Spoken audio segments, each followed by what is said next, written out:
started with. And so not even more than $500, to be honest.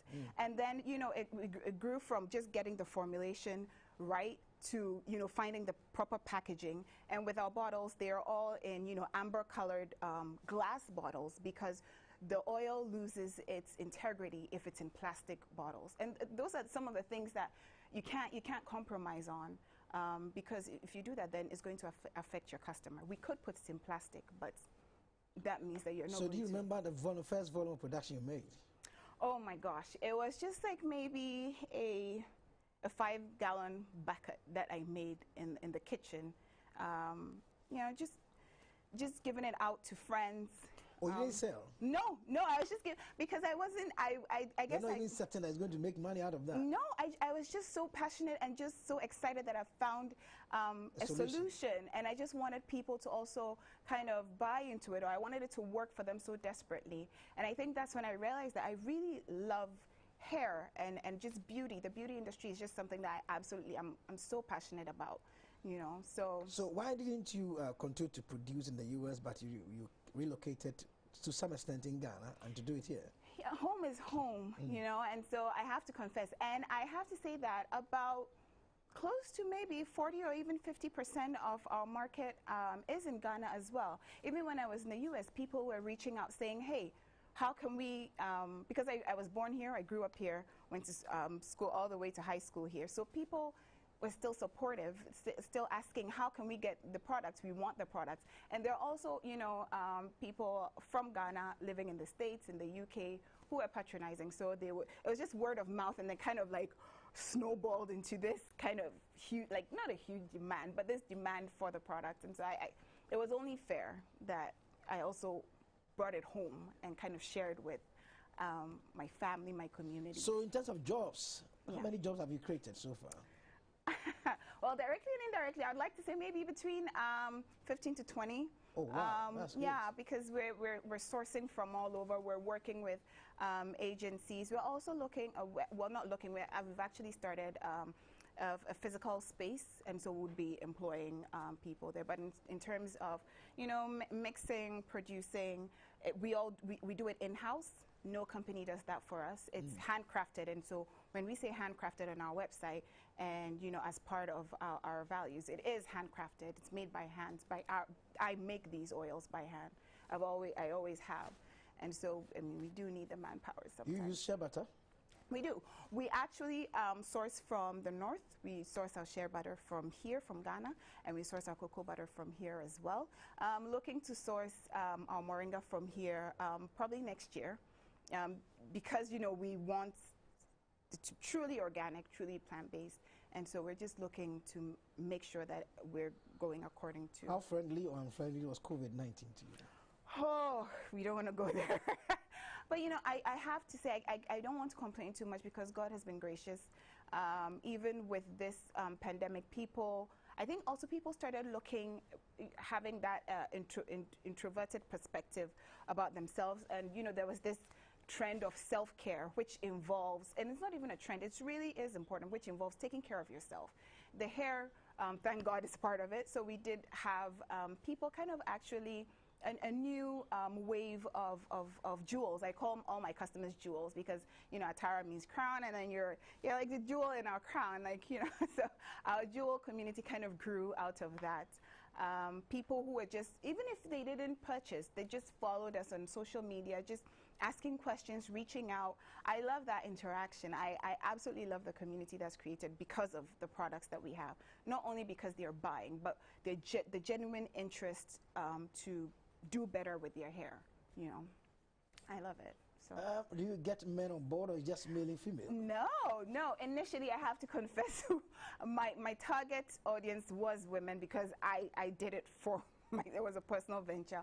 But I think by accident, some male friends of mine, and actually some spouses of my friends, were using the oils with them, and realized that it was also helping with their beards and then with their hair as well. And so out of that, I think just last year, in 2019, we launched our men's grooming oil as well. But any man can use any of our oils, and, you know, they would see the same effect as a woman using. My hair will grow. It would. Bald-headed? If you are bald-headed, I always tell people, knowledge first. So if it's genetic, then you know that we are going to struggle a little bit, because you cannot defy genetics, like what God has created. You can't do that. But aside that, if it's environmental, if it's stress related, if it's maybe medicine, like chemical related, we can always reverse that. And then natural is always the best. Our ancestors were eating plants and all these things before we kind of evolved into processed food and all of that, and it worked for them. So definitely. There are giants in the hair care industry. Aren't you afraid that you claiming you're doing organic solution to grow hair? No, I'm not. I'm just grateful to be in this space. I think that's what it is. And I'm not, because you also get to learn from the giants. And I think that there is enough space at the table, and if there isn't, you just go and create your own table. But then I think there's enough accommodation, space in the room, or even in the industry. Everybody's just bringing something else. Sometimes people ask always, what about your competitors? I'm like, no, they are not my competitors. They inspire me every day. I'm checking them out, not to copy from them, but also to learn.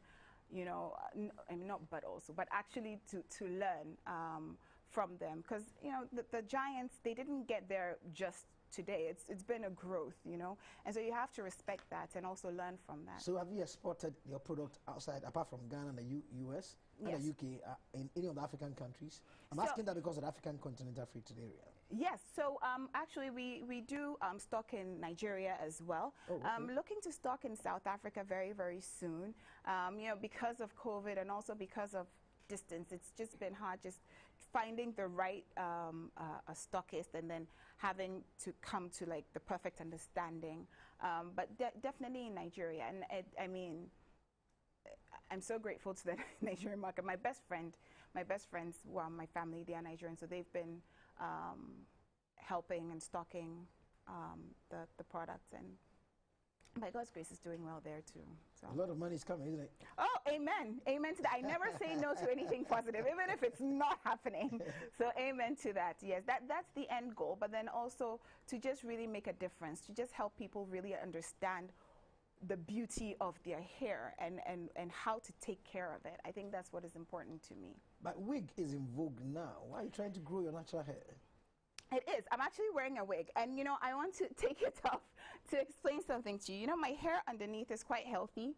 I cut my hair short. I do that almost every 2-3 years. But a wig is just a protective styling, we call it. I have my comb here. Please don't use this comb to comb your hair, because my hair is relaxed, so it's just easier to just neaten it up a little bit. But wigs are important because Afro hair is most people don't know this, but it's the most fragile of all the hairs. The black hair? The black hair, yes. Wow. Yes, it's not Caucasian, it's not Asian. Afro hair, it is the most, because the hair, the coils and the kinks and the curls that comes with it, if you're not careful, it breaks easily. And it's very fragile. So we always need to protect it. And so that's why when you go into hair care, actually, you understand that a wig is a protective styling. So it's protecting the hair. It's not a replacement for the hair. And so Atara is not in competition with the wig industry or the hair industry at all. We're just here to kind of work hand in hand. Atara should be part of your hair care routine, and you have to take care of your hair. So all my ladies whose hair is in braids, cornrow braids, and they haven't washed it in like a week or two, please do so. But then, when you wash your hair and you braid your hair. Finally, in a second, the next 5 years, where do you want Atara to be?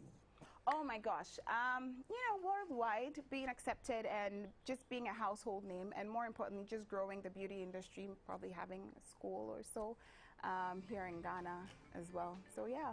Thank you very much. Thank you for having me. Thank you so much. Thank you very much. That's Stephanie Aisen, who managed to turn her hair loss into hair profits, if I may say so.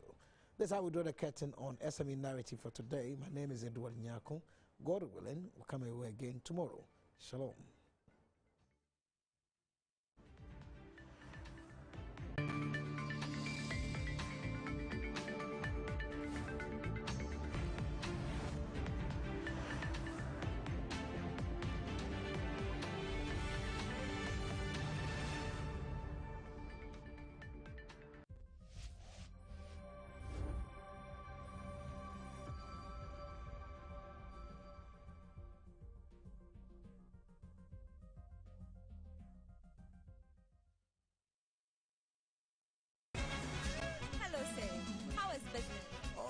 business is okay.